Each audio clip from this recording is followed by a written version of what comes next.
From downtown. From downtown. From downtown. Our show starts now.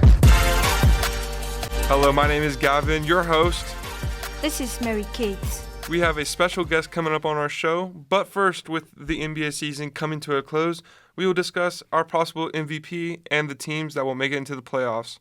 Shai Gilgeous-Alexander is having an outstanding season, averaging 32 points a game, and is a player who can get rebounds and assists.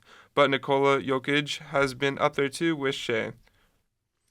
James Perez, an enthusiastic sports reporter, is here to join our podcast. James, welcome.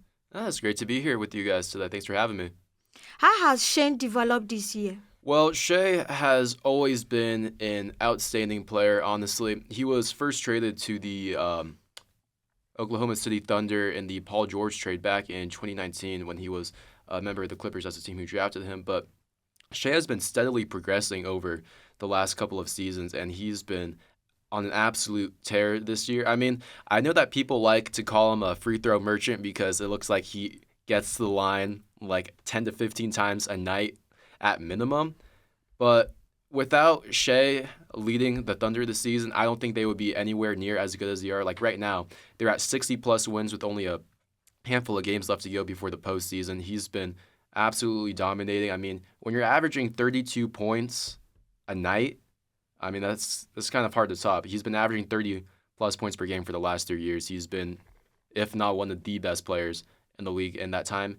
And honestly, maybe this is the year that he finally gets his MVP. I know that Jokic, we were just talking about earlier, who's also having an outstanding season. He's averaging over 30 points a night and a triple-double as well with 10 rebounds and 10 assists a game. Like, that's ridiculous. Like, statistically, for Jokic, that's the best season that he's had in his entire career.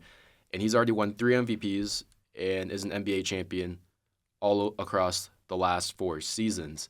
So I know that maybe there could be some voter fatigue potentially with Jokic, and that could play into Shai's favor.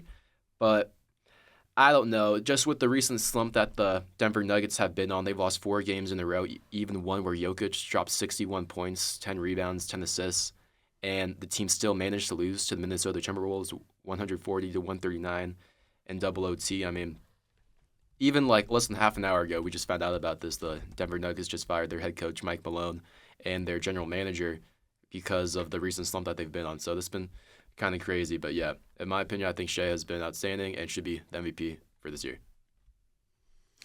Are there players who can finish off the season strong into the playoffs?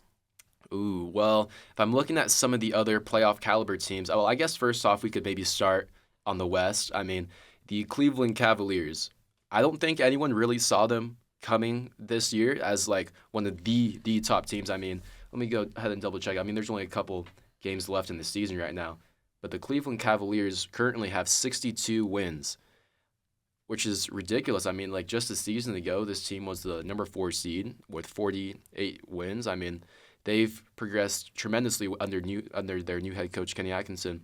This year he was assistant with the Golden State Warriors, so it looks like he brought some of that championship winning mentality over to the team this year. But I think it goes just a little bit more. I mean, the coaching has definitely been tremendous for them this year compared to years past. But I think the growth from players like Darius Garland and Evan Mobley have also helped the Cavaliers get into this position. Donovan Mitchell has always been consistent. We know who he is at this point. He's a tremendous scorer at the shooting guard position. But Evan Mobley, he's averaging 18.5 points, in almost 10 rebounds a game. I mean, he's giving you like a double-double a night. Darius Garland, he's averaging 20. And what's really interesting about the Cavs, most teams, they don't have that many players who can consistently average, scoring in double figures. But, I mean, the Cavs have, you got Donovan Mitchell, Darius Garland, Evan Mobley, and you have, Jarrett Allen, Ty Jerome. I mean, this is a team that's really going to be looking to hopefully get past the second round this year. That's the furthest they've gone under Donovan Mitchell in his time in Cleveland. But they've had some great games against the Boston Celtics this year, who are currently the number 2 seed in the Eastern Conference. Boston Celtics, also the current reigning NBA champions. If the Celtics and Cavaliers, I really hope we get another matchup with them in the postseason this year, because I think it would be lights out, completely electric. But we already kind of know how good the Celtics are. Obviously, Jason Tatum, Jaylen Brown leading them. The Celtics actually just recently set the record for most three-pointers in a singular season. I mean, let me double check how many they're averaging a night. I think it's like close to 30. But the Boston Celtics have set up their team for great success for the years to come. I mean, you still have Porzingis, who's been putting it up, very, very consistent numbers this season. And then you have Peyton Pritchard, who's been amazing from the three-point line. And then obviously Drew Holiday, one of the best defenders. I'm a Pelicans fan, so I love Drew Holiday. Easily one of the most underrated players in the entire NBA, in my opinion. But yeah, Boston, we know what they're capable of. They're going to be bringing it. And in my opinion, I fully expect to see a Boston Celtics Cleveland Cavaliers matchup in the conference championship this season. Do I know who's going to pull that one out? Honestly, I'm not too sure if it gets to that point, but because we still got a little bit of time. But that's my current prediction for the conference championship. Do you guys have any predictions for who might make it out of the East this year? Yeah, I think the Cavaliers are looking strong. They're definitely going to make the playoffs for sure, and possibly win an NBA championship. Yeah. There's some key players. Their defense is efficient.